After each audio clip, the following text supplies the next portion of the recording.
तलवार आणि एडका बाळगणाऱ्या दोघांना पोलिसांनी घेतले ताब्यात। महात्मा गांधी चौक पोलिसांची कारवाई। मिरजेत तलवार आणि एडका जवळ बाळगणाऱ्या दोन इसमांना महात्मा गांधी पोलिसांनी ताब्यात घेऊन जेरबंद केलं। सांगली जिल्ह्यातील गुन्हेगारीचा वाढता आलेख पाहता पोलीस अधीक्षक संदीप घुगे, अप्पर पोलीस अधीक्षक रितू खोकर, उपविभागीय पोलीस अधिकारी प्रणिल गिल्डा यांच्या आदेशानुसार शस्त्र बाळगणाऱ्यांवर कारवाईचा बडगा उचलला आहे।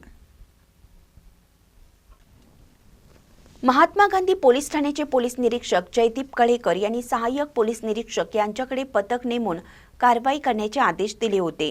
त्यानुसार जावेद शेख यांना गोपनीय बातमीदारामार्फत बातमी मिळाली की समतानगर मिरज येथे शस्त्र बाळगणारे इसम सलमान फियाज मुल्ला, वय वर्ष 23, व्यवसाय मजुरी, राहणार जैन नगर, जुना हरिपूर रोड, समतानगर मिरज, आणि साबिर इस्माईल अन्सारी, वय वर्ष 20, व्यवसाय मजुरी, राहणार मैसाळ रोड, म्हाडा कॉलनी जवळ, बिस्मिल्ला कॉलनी मिरज यांना ताब्यात घेऊन त्यांच्याकडून 3 तलवारी, 1 एडका जप्त करण्यात आला आहे।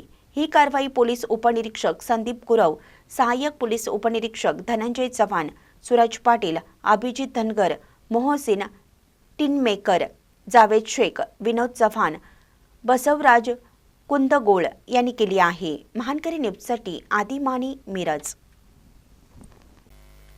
ताज्या बातम्यांसाठी महानकरीला सबस्क्राइब करा आणि बेल आयकॉनला क्लिक करा।